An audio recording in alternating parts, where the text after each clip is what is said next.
vivo, Brasil. Vamos esperar aí os nossos seguidores. Olá, boa noite a todos. Eu vou convidar... Primeiro eu vou dar uns minutinhos para o pessoal ir chegando, tá? Depois eu vou convidar aí o professor Antônio Essa, que já está nos assistindo, para entrar na nossa live. Gente, eu quero apresentar para vocês primeiro o nosso entrevistado de hoje. Vai ser uma entrevista, tá? Porque ele tem muita coisa para falar, tem muito conhecimento, não vai dar tempo de falar tudo, mas vamos para de apresentar.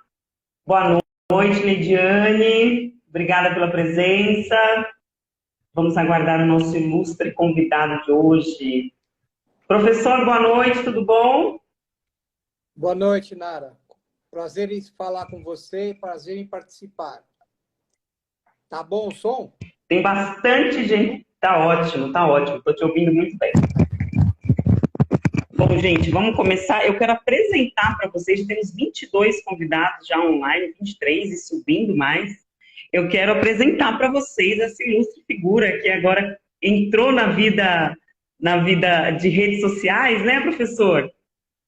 É, coisa nova para mim. É novo. Burro velho não sabe mexer com essas coisas. Agora estou aprendendo. Mas está se saindo muito bem.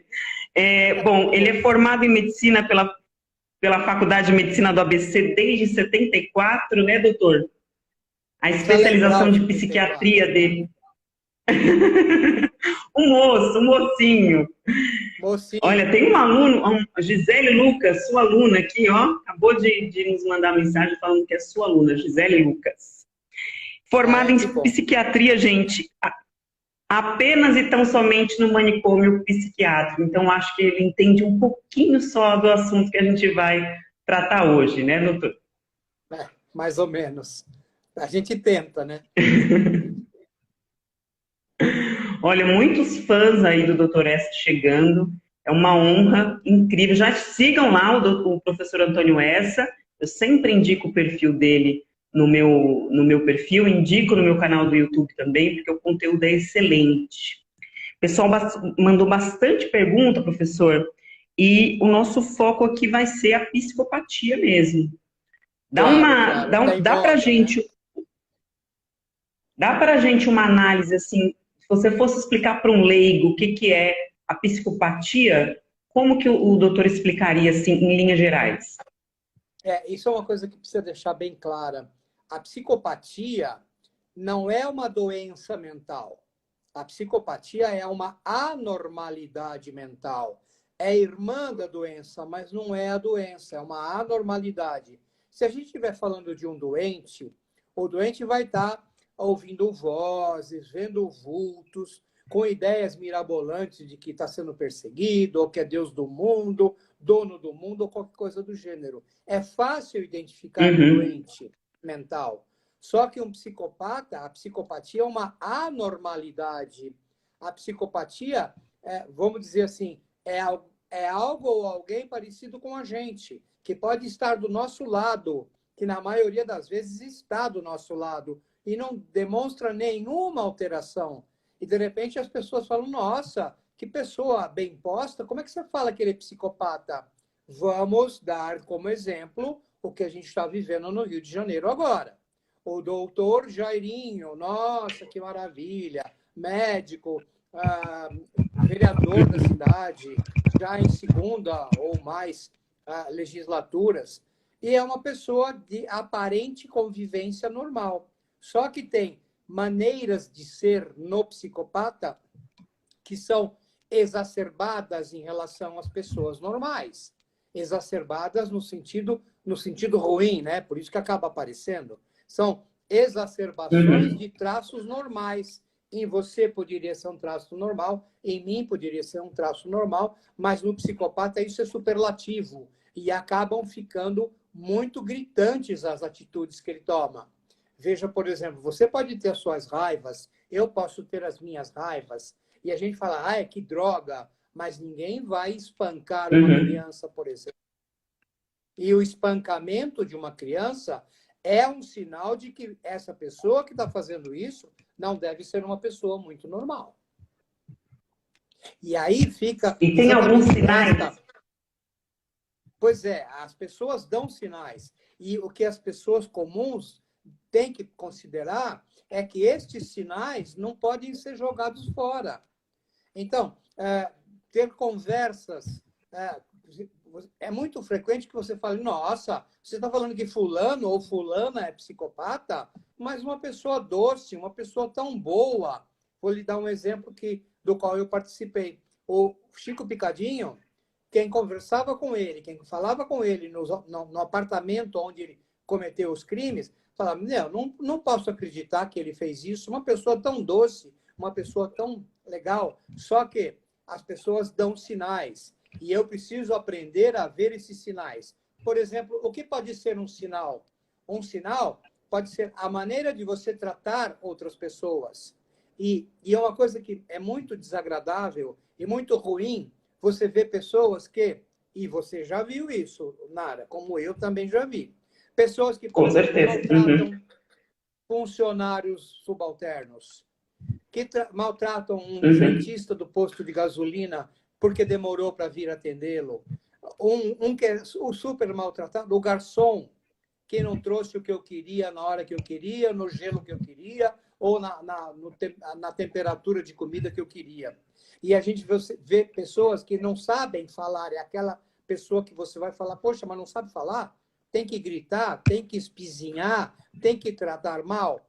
Atenção, gente, cuidado com este tipo de gente, porque isto provavelmente é sinal de alteração de personalidade, de alteração de caráter. Caráter é a maneira de agir e reagir, e aí você vai conseguir ver na maneira de agir e reagir da pessoa como é que é a personalidade dela. Entendi. E a psicopatia, uma pergunta importante que mandaram aqui, que eu considerei importante, tem níveis de psicopatia? A pessoa é mais psicopata que a outra, meio psicopata, totalmente psicopata? Tem níveis. E aí isso que fica complicado. Por quê? Porque, primeiro, que é uma alteração quantitativa. Então, são quantidades para cima ou para baixo de maneira de reagir. Então, as pessoas podem ser, vamos dizer assim, um psicopatinha e um psicopatão.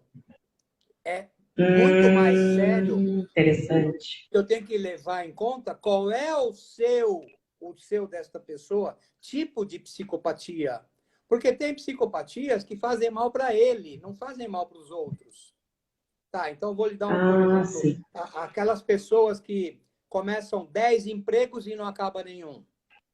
Sabe? Isso é um tipo de psicopatia da pessoa que não leva as coisas até o fim. E a gente já viu essas coisas.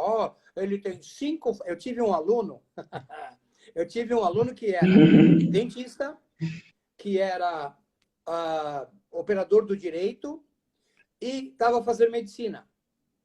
Então, sabe, o que você vai fazer? Então, aí o iludido aqui, por exemplo, falou, nossa, que bonitinho, né? Ele está fazendo medicina e ele tem odonto, então ele vai fazer cirurgia bucomaxilo, vai ser muito legal. Bucomaxilo. Né? Ou então, ao contrário, ele vai fazer medicina e ele tem direito, vai mexer com direito médico, que legal também, né? Juntando as coisas. Medicina né? legal. As pessoas vão pensar uma coisa dessa.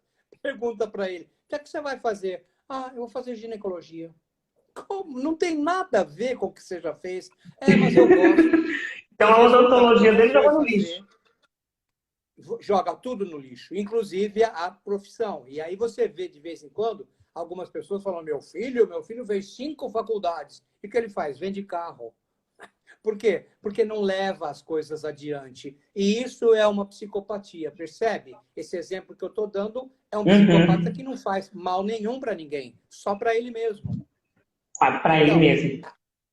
Só para ele mesmo. E para as pessoas que estejam junto, família, mãe, esposa, as pessoas que estão muito próximas, por quê? Porque sofrem de vê-lo não levar as coisas adiante, nesse tipo de exemplo.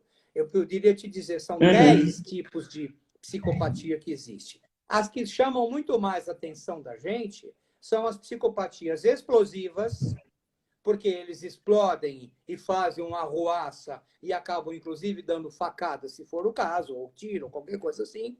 E a psicopatia, essa é a pior, sem sentimentos. A psicopatia sem sentimentos é aquela que pode dar surra no menino com um sabonete enrolado numa toalha, sabe? Coisas que a gente sabe que acontece por aí. Sabonete enrolado na toalha normalmente não deixa marca, mas machuca muito. Pode romper fígado, romper baço, romper rim, como aconteceu com o Henry. Tá? Então, esta maldade é uma maldade perigosa. Por quê? Porque essas pessoas começam a dar sinais, por exemplo, na infância, quando estão tratando mal animais, fazendo maldade com animais, fazendo maldade com outras crianças. Não por acaso aquele bandido chamado Chico Picadinho, quando era pequeno, pegava gatinhos, enforcava, pendurava na árvore pelo pescocinho e ficava contando nos minutos quanto demorava para o gatinho morrer, porque, como diziam que o gato tinha 7 vidas, ele fazia isso para fazer a divisão, para saber quanto tempo durava cada uma das vidas do gato. Tem uma pessoa em São Paulo... E a medicação que a gente tem hoje?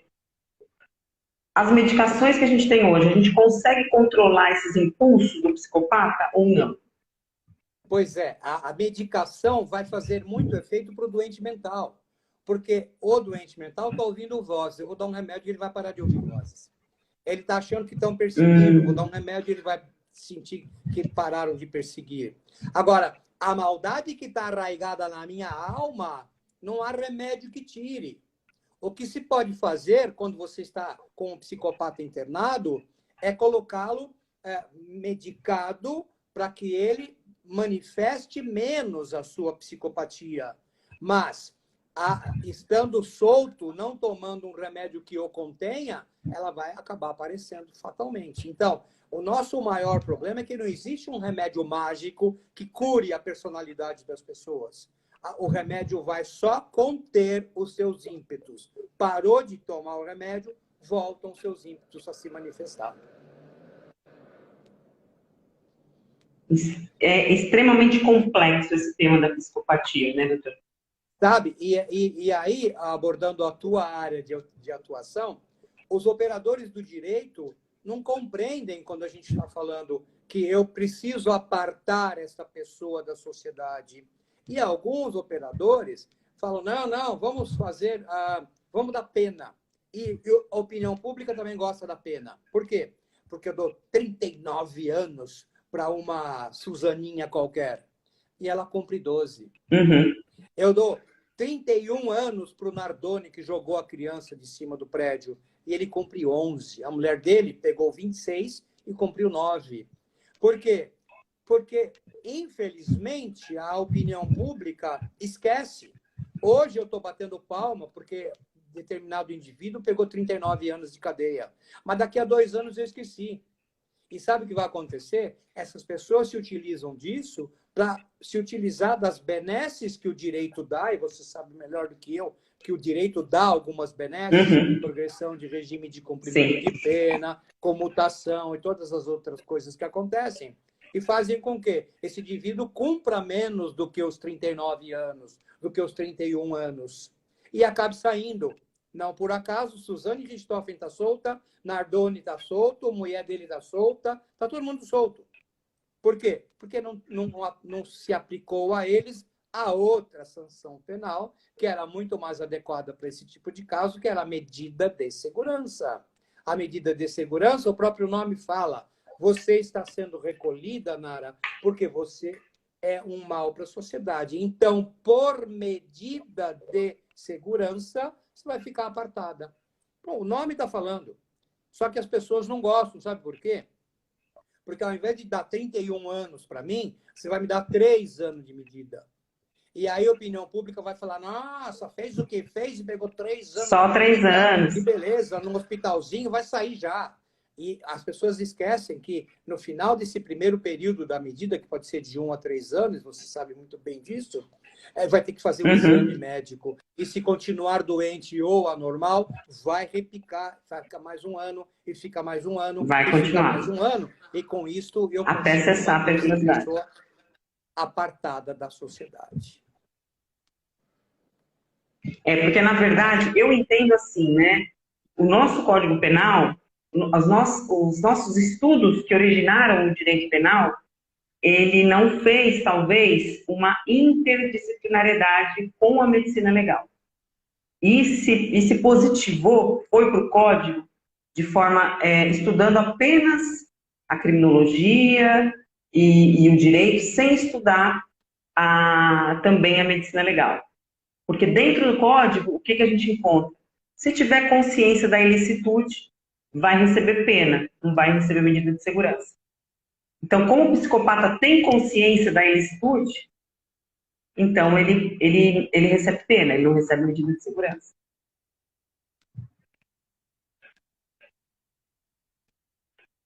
Opa, o doutor Essas caiu aqui, eu vou convidá-lo novamente. Podem mandando aí as suas perguntas.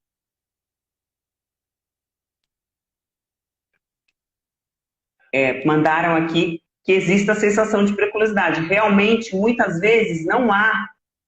A periculosidade não cessa, né? E como a periculosidade não cessa, o que acontece na medida de segurança? É estabelecido um prazo. Opa! Voltamos com o doutor Antônio S. Voltou. O que eu estava falando aqui, doutor, é que o nosso direito, ele não tem... O direito como um todo, ele não foi positivado levando em consideração as outras disciplinas, por exemplo, a medicina legal.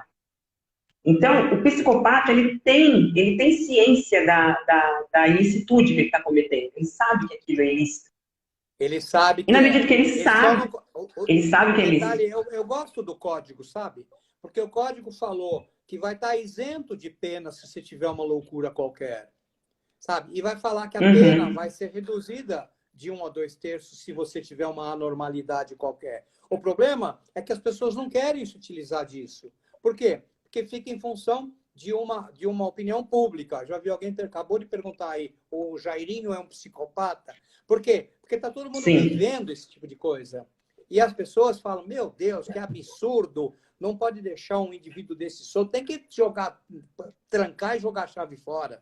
Trancar e jogar a chave fora não é a solução. Por quê? Porque alguém vai buscar e vai fazer uma chave nova, e você sabe. E daqui a pouco está solto. Sim. Sabe? Então, tem um monte de coisas que seriam muito melhor, o quê? Que se esclarecesse a opinião pública e falasse, olha, existem outras coisas que podem ser feitas. E esclarecer, inclusive, os grandes operadores do direito, porque tem senhores juízes que não se dão conta disso, apesar de saberem, apesar de terem estudado tudo, não dão conta disso e acham que é fácil resolver o problema. Não por acaso tem uma juíza no interior de São Paulo que, depois de 40 anos do Chico Picadinho estar internado, agora ela resolveu que vai resolver a vida dele, colocando ele para fazer psicoterapia todo dia. E os psicólogos que nos ouvem vão poder falar, eu não fiz nada por você durante 40 anos. Em 2 meses, fazendo terapia todo dia, eu faço alguma coisa? Só faço bagunça, só faço problema. Por quê? Porque agora eu tenho que soltar ele. E como é que você vai soltar? A Secretaria de Saúde que se arrumar um lugar para ele. A Secretaria de Saúde não tem nada a ver com isso. Então, fazem um imbróglio e tem que chegar alguém de cima e falar, para de falar assim, porque você está falando bobagem. Sim. Agora, se a senhora advogada falar para a juíza, a senhora está falando bobagem, ela vai brigar com a senhora. Mas está falando bobagem. Sabe? Então, sabe, tem um monte de operadores. Pera, não me matem muito. Também tem um monte de operador de medicina e de psicologia falando bobagem. Eu tive uma reunião com uma grande psicóloga aqui de São Paulo, que ela falou, todo mundo merece uma segunda chance. Quem era a segunda chance que ela queria dar? Para o maníaco do parque. Eu falei, como? A senhora está brincando? A senhora quer soltar o maníaco do parque? Você pretende o quê? Deixar ele preso o resto da vida? Aí eu dei uma resposta para ela, parece que ela não gostou muito. Eu falei, não, a senhora solta, leva para sua casa para ele ser seu motorista. E ele leva as suas 2 filhas para a escola. Quem sabe um dia ele para num parque qualquer e come as 2. Ela não gostou do que eu falei, nunca mais falou comigo. Por que será, né? Mas é na hora... Inclusive, no caso do maníaco do parque, eu fiz uma enquete no meu Instagram E porque achei que todo mundo ainda conhecia, ainda lembrava desse caso, né? E quase 80% das pessoas não lembram mais desse caso do maníaco Não de parto. lembram mais. Então, exatamente, E esta é a, bem de encontro com o que o doutor falou. esta é a pseudo-sorte desses indivíduos, porque a opinião pública, que soltou fogos quando ele pegou 235 anos de cadeia, esquece daqui a um pouquinho. E aí ele pode fazer com que vá pedir coisas para começar a conseguir alguma benesse. A senhora mesma falou outro dia, nós estávamos pré-ensaiando, que agora o crime hediondo começou a ser visto de uma maneira diferente e para pedir progressão tem que ser metade da pena. Mas mesmo assim, Agora, 10 anos, por exemplo, se for uma condenação de 20, passados 10, estamos progredindo semiaberto. Pois é, mas com 10 anos de medida de segurança, eu não consigo sair, porque a medida de segurança está repicando. Então, a pena começa já dizendo um número grande e se cumpre um número pequeno. A medida de segurança, ao contrário, fala num número pequeno e se cumpre um número grande. Mas a opinião pública não é informada disso. E também tem alguns senhores operadores do Ministério Público que esquecem que são promotores de justiça e começam a promover vingança. Então, bem feito, ele pegou 30 anos. Não é assim que eu resolvo a vida. E daqui a pouco a sociedade vai estar à mercê desse indivíduo, porque ele vai voltar a sair. Quer um exemplo? O Luz Vermelha. O Luz Vermelha saiu, em 3 meses se meteu numa briga de bar e, felizmente, não gosto de falar assim, mas felizmente foi ele quem morreu, não foi o contendor. Porque senão... E ele ficou 30 anos, né? Ficou pena máxima. Ele cumpriu pena máxima. Por quê? Porque não tinham dado medida de segurança. E ele teve doença mental superveniente, e ele foi para o manicômio, e ele ficou louco lá. E ele foi meu paciente, inclusive. Era uma pessoa doce, maluco. Maluco. Ficou louco. Ele deu entrevista quando ele saiu da cadeia, inclusive. E estava numa situação horrível, né? O promotor e o psiquiatra, um psiquiatra, não queriam que ele saísse. Mas o juiz e um outro psiquiatra maluco que soltaram ele. O que vai fazer? Então, não é só... Vamos falar um pouquinho das mães psicopatas? Vamos falar das mães. Parece que tem uma mãe em moda hoje em dia, né? Uma mãe maravilhosa em moda. E agora ela trocou a defesa dela, acabei de ver aqueles portais trocou de justiça. A defesa e o advogado falou e parece que agora vai agir com a verdade.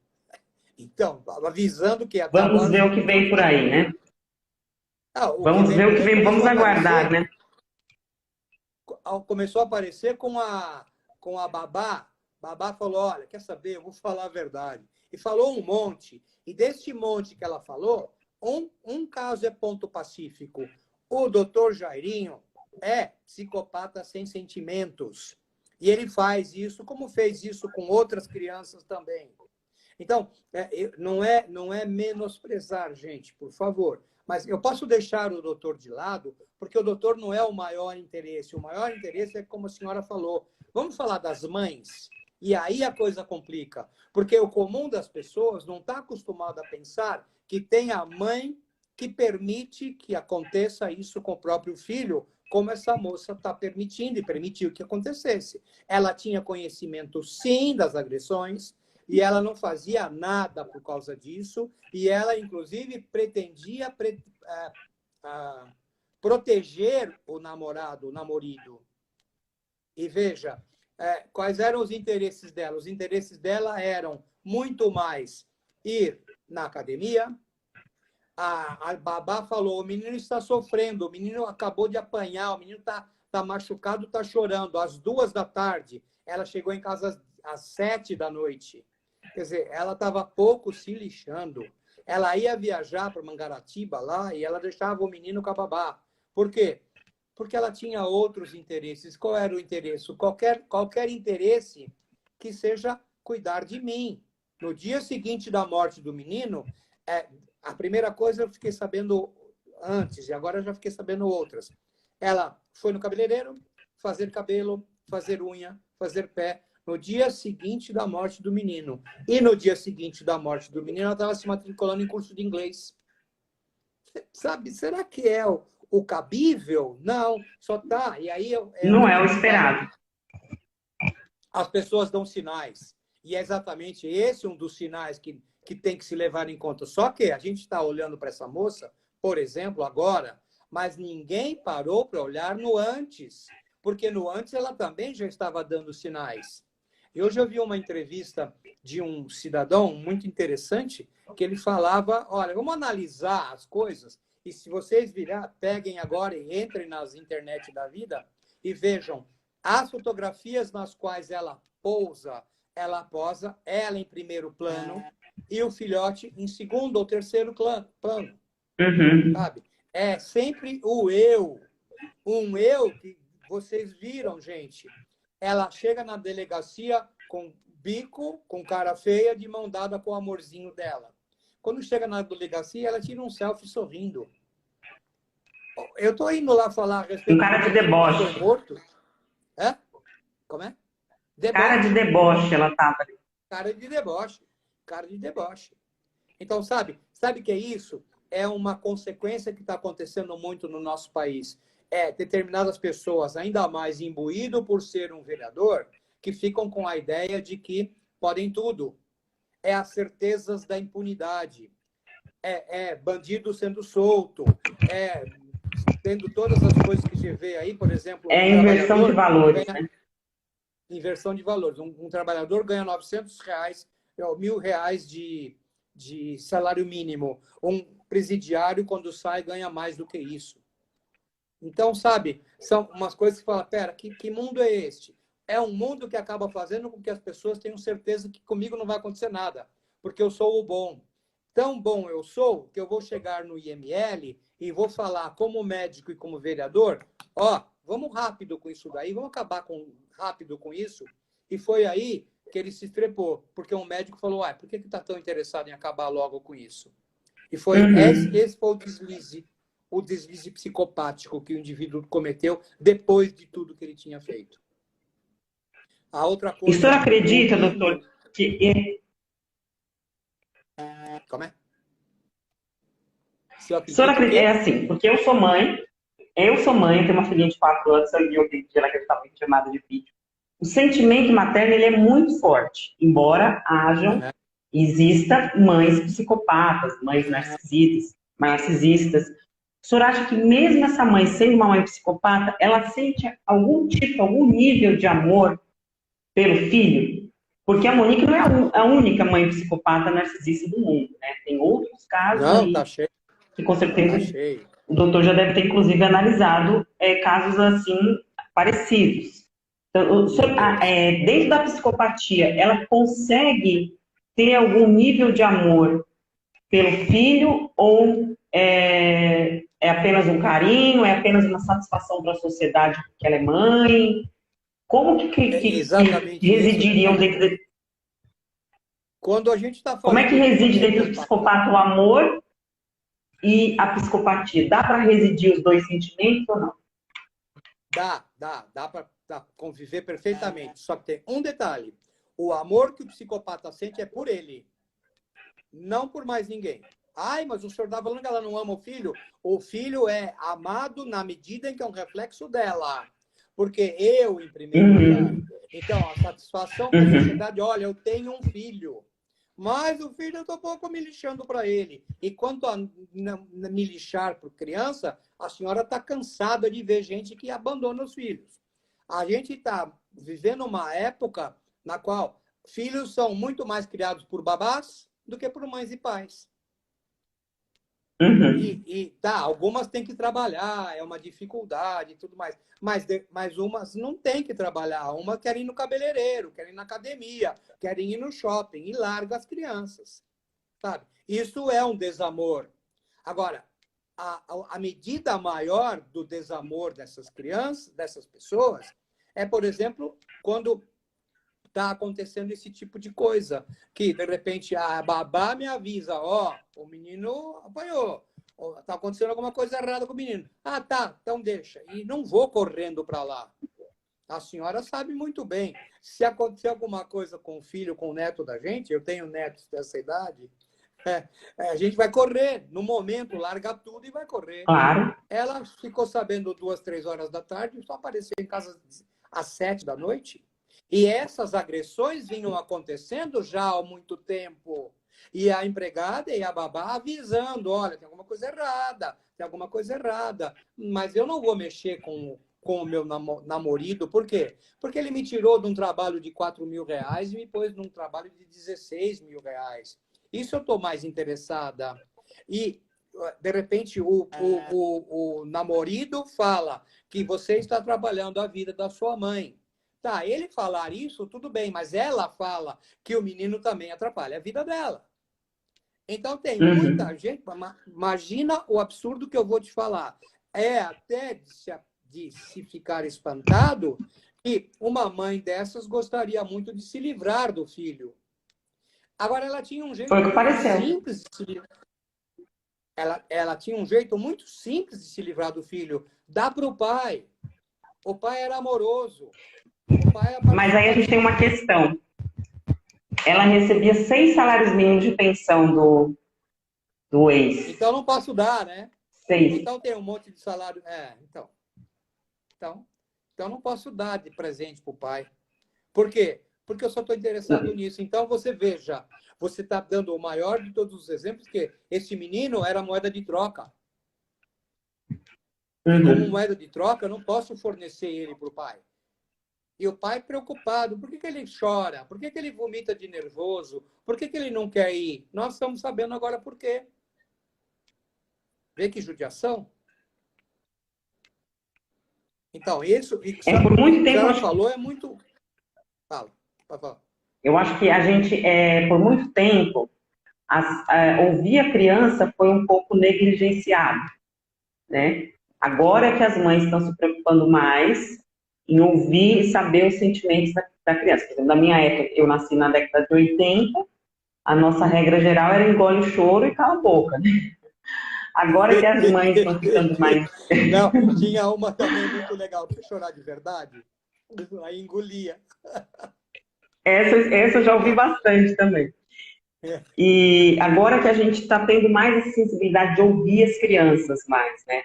E essa criança foi negligenciada pela mãe, pela avó materna, que também já sabia, pela babá, né? E infelizmente o coitado do pai estava ali de mãos atadas, né? Não conseguiu salvar a vida do filhinho.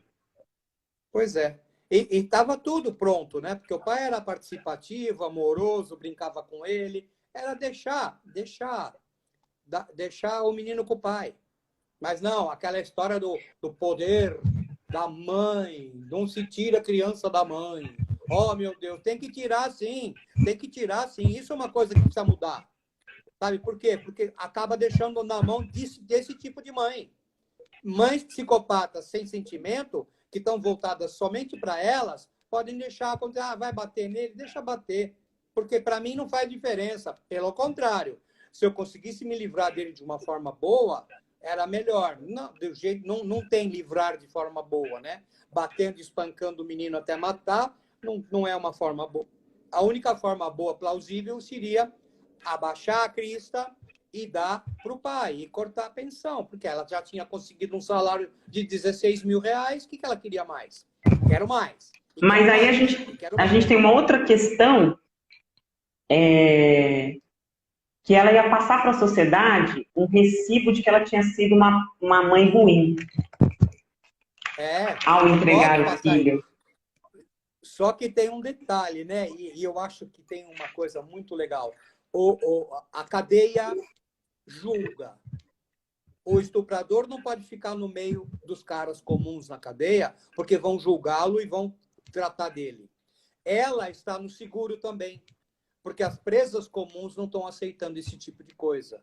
Então, esse é o detalhe. Como é que eu vou passar essa imagem? Essa imagem vai me ser custosa e vai exatamente acontecer exatamente esse tipo de coisa. Eu vou pagar um preço por ser uma mãe negligente. E agora está pagando, vai pagar. Porque até agora ela tinha conseguido escapar. Ela ia para academia, ela ia fazer o cabelinho, Uhum. ela ia fazer curso de inglês, e o menino estava jogado lá pelas traças. Por acaso ela arrumou um namorado psicopata, tão psicopata como ela, e isso é uma outra coisa que tem que falar. Os psicopatas se encontram. E isso é Ah, eles se difícil, encontram. porque Se farejam. se encontram. Uai, afinal das contas, tem um velho ditado que diz: dize-me com quem andas que eu te direi quem és. Sabe? Então, essas coisas acontecem. Não é só gente legal, não é só a gente que começa a se encontrar e dar uma união boa. Tem as uniões ruins também. Sabe? E isso é coisa de juntar com psicopata. Por quê? Porque uma moça que não fosse psicopata não ficava com outro psicopata. E um moço que não fosse não ficava com uma. Tanto que o pai saiu fora, né? O pai do menino saiu fora. Sabe? Então, por quê? Uhum. Porque não deu certo. Nosso santo não bateu. Nosso santo psicopático não bateu. Então, cada um para um lado. Aí, claro que eu vou juntar com uma pessoa parecida comigo e a outra vai juntar com uma pessoa parecida com ela. Foi no que deu. E o meio ambiente que a pessoa vive, por exemplo, estão falando agora que o Jairo, ele nasceu, ele já se desenvolveu, vamos dizer assim, num lar que tinha muita violência. O pai era policial, agora se reformou, parece que tem envolvimento com as milícias lá do Rio de Janeiro.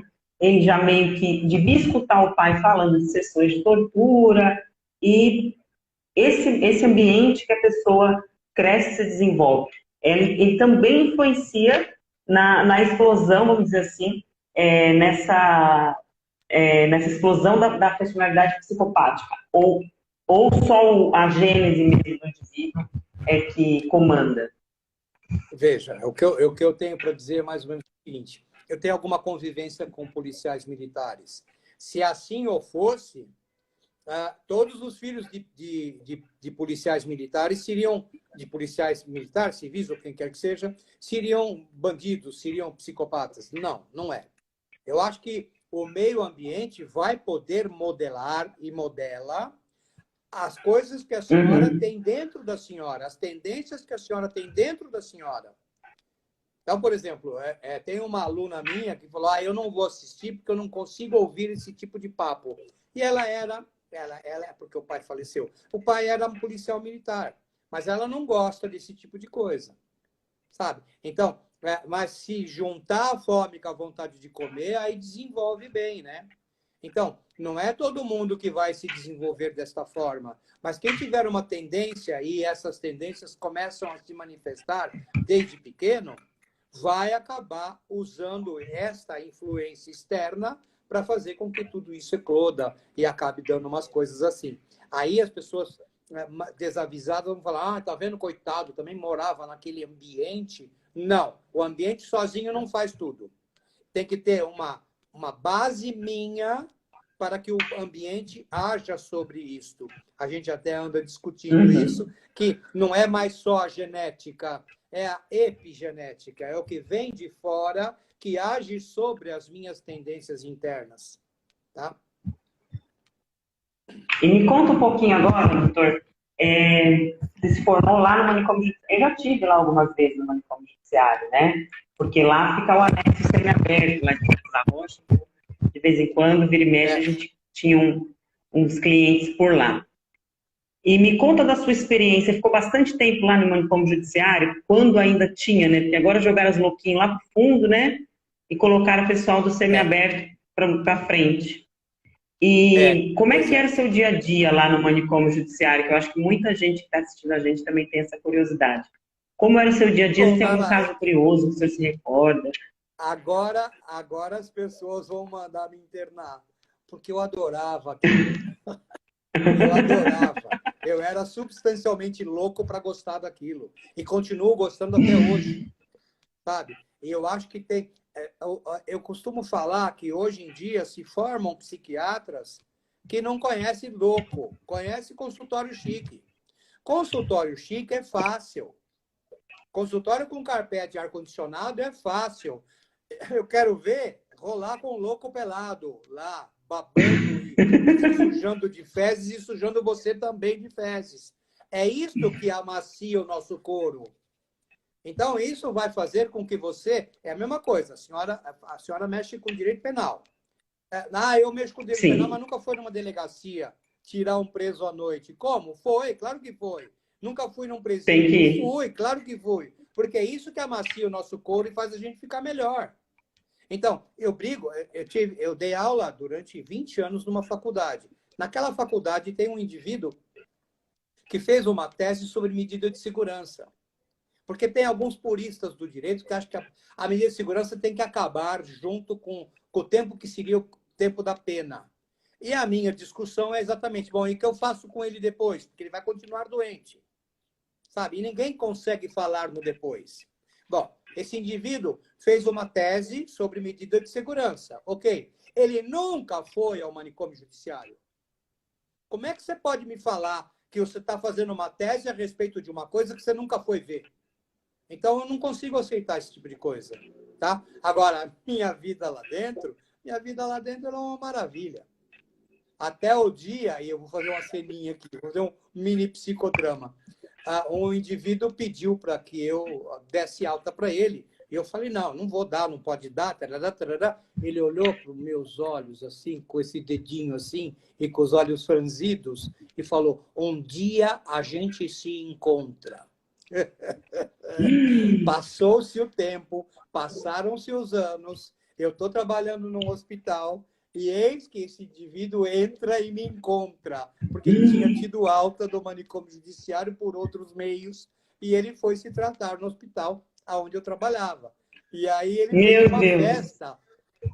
Ele fez uma festa. Oh, doutor Essa, eu encontrei o senhor finalmente. Eu falei, você estava querendo me encontrar, né? Pois é, agora encontrou. Eu fazer o quê? Eu estava me borrando, mas tinha que bancar o firme, né? Ele falou, não, doutor, agora está tudo bom, está tudo em ordem.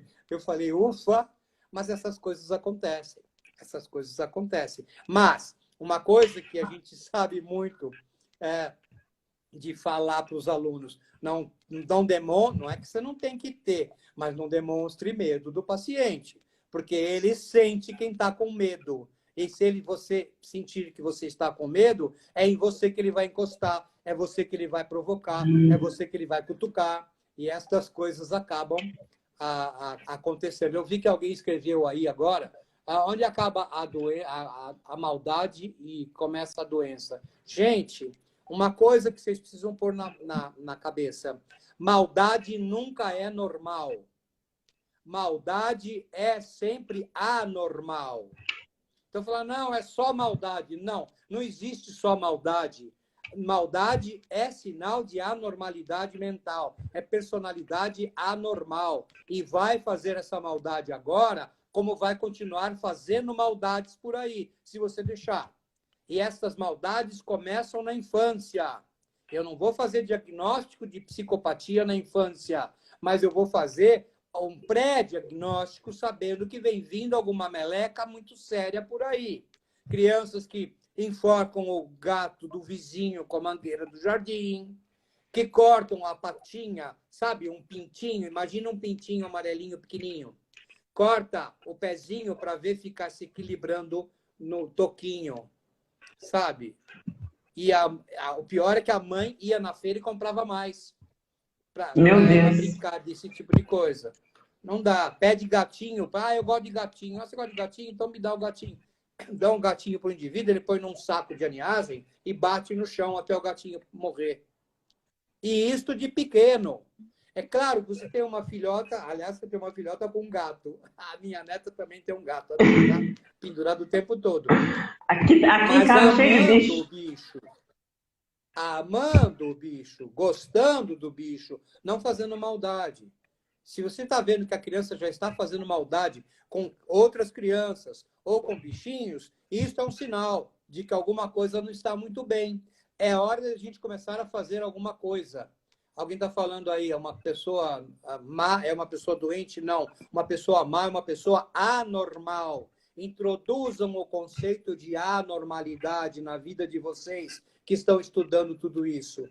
Veja, tinha um programa na televisão antigamente, que eu acho que era do Gordo, que ele fazia uma esquete, tem até um amigo que me chama assim, fazia uma esquete qualquer, um absurdo, e ele acabava a esquete falando assim para o público, isso é normal? Então, perguntem entre vocês, quando acontecer alguma coisa, perguntem entre vocês, isso é normal? Será que é normal matar os pais à paulada e ir para o motel para fazer um álibi para escapar de alguma coisa? Será que é normal levar 10 moças para o parque, matarem as moças estranguladas e não ter relação com a viva, mas sim voltar no dia seguinte para ter relação com a morta? Isso é normal? Guardem esse meu jargão. Porque aí, se vocês pararem para ver um caso, por exemplo, como eu começo a namorar em setembro, faz 5 meses, com uma pessoa que já me leva para casa dela e já me começa a espancar o meu filho, a ponto do meu filho acabar morrendo, e eu me calo, eu mando todo mundo ficar quieto e mando a empregada apagar as mensagens. Isso é normal? Eu acho que eu gostaria então, por que ninguém denunciou essa mãe? Por quê? Alguém perguntou agora, eu estou lendo aqui também. Sabe por que não denuncia?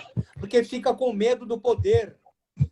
Ai, como é que eu vou denunciar um médico, um vereador? Eu sou desse tamanhinho, ele é grandão, eu não vou poder fazer isso. Querem outro exemplo que aconteceu no interior de Goiás? O João de Deus. O João de Deus fez um monte de asneira e ninguém falou nada. Querem outro? Décadas e décadas. O Roger Abdelmaci estuprou um monte de moças e ninguém falava nada. Por quê? Com medo do poder. No caso do Jairinho aí, da babá, eu li o depoimento dela na íntegra, né? O depoimento que ela falou a verdade. E o que ela relatou lá é que, assim, toda a família dela, de alguma forma, estava empregada ou tinha algum tipo de laço com o Jairo. Então, assim, a mãe dela trabalhava com a família, o noivo dela já tinha trabalhado por indicação dele. Então, veja só a coação, né, moral que ela sentia em procurar a polícia, procurar mais alguém. Mas não isenta ela de culpa pela omissão. Não a isenta de culpa pela omissão. Ela poderia ter feito uma denúncia anônima, poderia ter ligado no 180, poderia ter ligado no Disque 100, que são canais anônimos para esse tipo de denúncia. Agora tem o superlativo disso daí, Nara. Qual é o superlativo?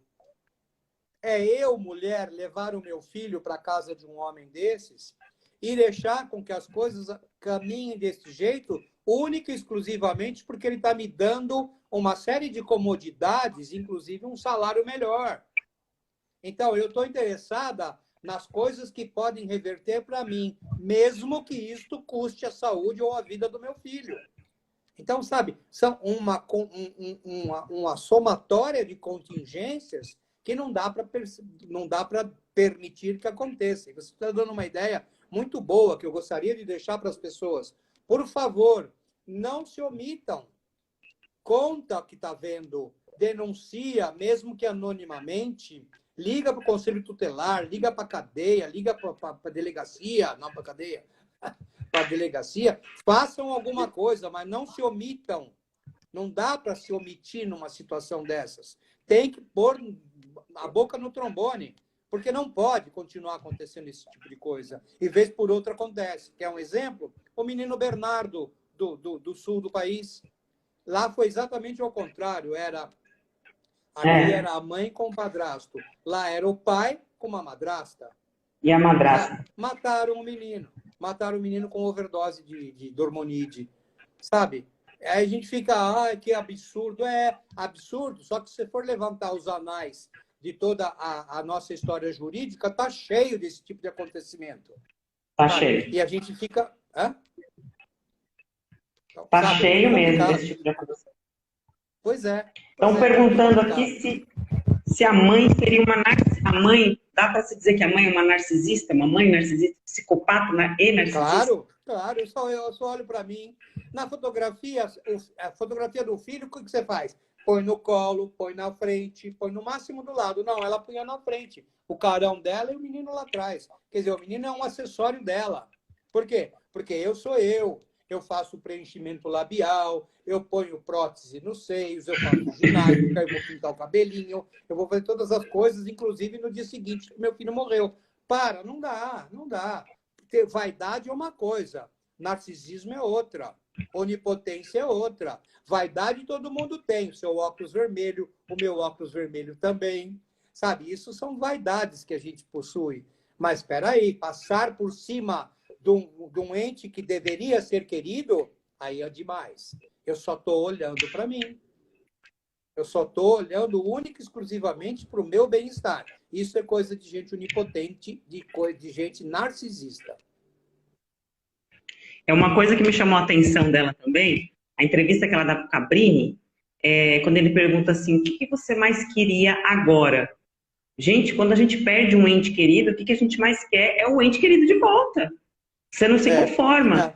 Ela fala, não, eu queria viver em paz, eu queria que a gente pudesse viver em paz. Então ela só está preocupada com o bem-estar dela, com a qualidade de vida dela. Que a gente vivesse em paz. Por quê? Porque ela queria viver em paz com as coisas boas que o doutorzinho dava para ela. E esse menino estava efetivamente incomodando. Aí você vai falar, as pessoas devem estar podendo falar, nossa, mas o senhor estava falando que ela queria que o filho morresse? Não, ela queria que o filho, ela queria se livrar do filho. Se ela pudesse se livrar do filho de outro jeito, ela se livraria. Sabe? Mas tá cheio de gente assim, gente.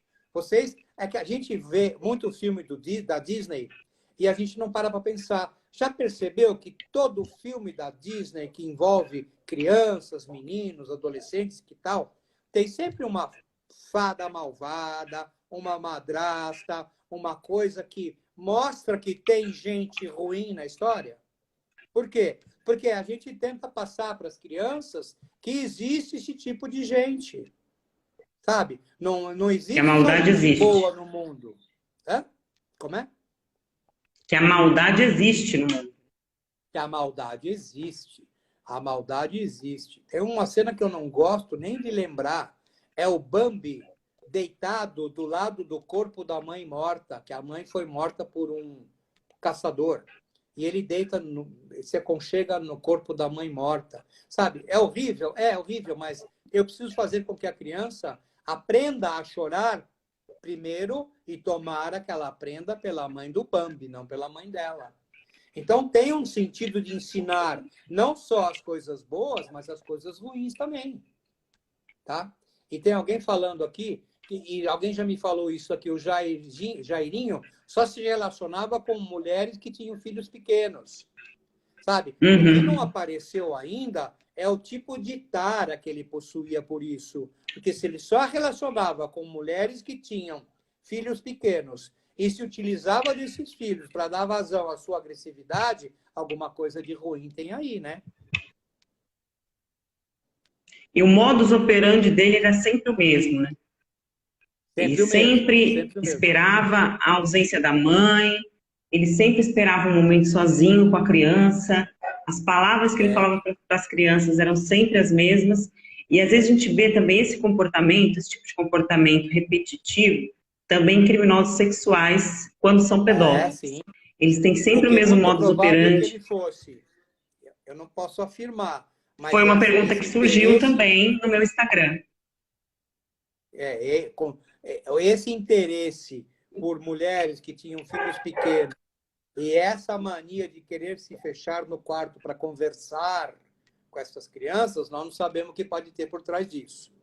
Ou até sabemos que pode ter. Não sabemos se existiu, mas é muito frequente que aconteça esse tipo de coisa.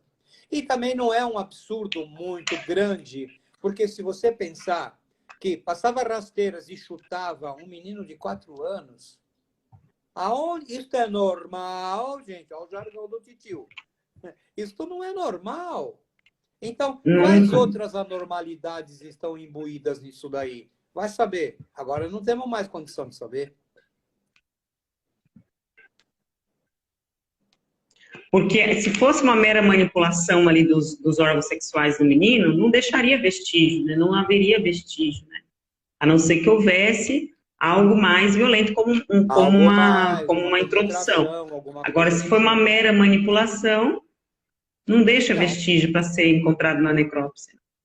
pois é, não deixa. Mas é muito frequente que, que essas coisas acabem acontecendo e outras aconteçam que acabam mostrando o abusador, como é que o abusador é. Então, vê, o próprio João de Deus fez até um dia que escorregou. O abusador sempre escorrega. Esse caso que a gente está discutindo, se ele abusou, ele escorregou no sentido de que ele agrediu a ponto de ferir gravemente e acabar por matando a criança. Mas isso é o maior. O acessório é saber se ele manipulava ou não os órgãos sexuais do menino. Porque o E mal maior... falando da forma que o Henry faleceu, que é a laceração hepática, né? Laceração hepática é É pontapé. muito impactante. É muito impactante. Eu até estava estudando aqui com meu amiguinho, você deve conhecer ele, o França. Ah, sim, o maior. O maior, o melhor. Eu tenho um livro também. Eu tenho um livro, só que o meu chama Roteiro de Medicina Legal. Por quê? Porque perto do França ninguém é tratado. É só o França que é tratado. E é maravilhoso. O meu eu já comprei, viu, doutor? Estou esperando chegar pelo correio. O meu livro, eu já estou esperando chegar pelo correio. Mas o meu França é velhinho, né? É antiguinho, está comigo já há alguns anos. Mas é onde eu recorro também, todo rabiscado. Eu fico até com dó de rabiscar meu França, tanto que eu gosto dele, mas eu fui procurar aqui, e no França, ele é muito impactante esse livro, porque ele é muito explícito na questão das imagens, né? E tem nesse livro aqui uma imagem de laceração hepática. O fígado, sendo o maior órgão do corpo humano, a quantidade de energia empregada para conseguir lacerar um fígado, eu não acho que não dá nem para a gente mensurar, né? Não, se você for mensurar, você vai ter que pensar que tem que ser num adulto, de adulto para adulto, tem que ser um grande chute, um grande soco, alguma coisa desse gênero. Agora, numa criança, uma criança caída no chão, você dá um chute, né, nesse flanco, você consegue romper o fígado. Agora, olha o que nós estamos falando. Chutar o abdômen de uma criança. Que é isso? Que mundo é esse? E com certeza aconteceram coisas assim, porque tinha laceração no fígado, lesão nos pulmões e lesão nos rins. Então, é muita pancada que faz isso. É muita pancada que faz isso. E quando ele saiu do apartamento, não sei se o senhor chegou a ver as imagens dele no colo da mãe, ele ainda não apresentava rigidez, né? Ele ainda estava, o corpo dele ainda não estava apresentando a rigidez completa. Quanto tempo o senhor acha que demora? Por exemplo, lacerei o fígado agora, são 9 horas da noite. Há quanto tempo vai demorar para ocorrer o óbito da pessoa, após a laceração, após a lesão? Depende da quantidade de laceração. Porque lacerar o fígado basta um pequeno rompimento e aquilo vai ficar jorrando sangue para dentro do abdômen, ou um grande rompimento. E quanto maior o rompimento, mais rápido vai haver uma perda sanguínea muito importante e acaba dando um choque hipovolêmico. A pessoa vai acabar morrendo exangue. O sangue vai ficar todo para dentro do abdômen. Agora, pequenas lacerações podem acontecer que fica pingando um sangue ou jorrando devagarinho um sangue. Então, só quem fez a necrópsia poderia falar a quantidade de laceração do fígado que podia ter levado à morte mais rápido ou menos rápido.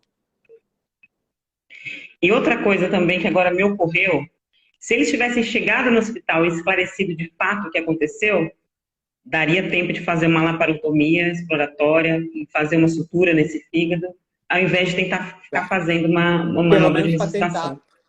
Pelo menos para tentar. Olha, eu acho que ele tem uma lesão no fígado aí. É melhor abrir e ver isso daí. Pelo menos se tentaria. Agora, não, vai levando assim na brincadeira. Então acaba acontecendo exatamente isso. Todo mundo come bola e quando vai olhar o menino morreu.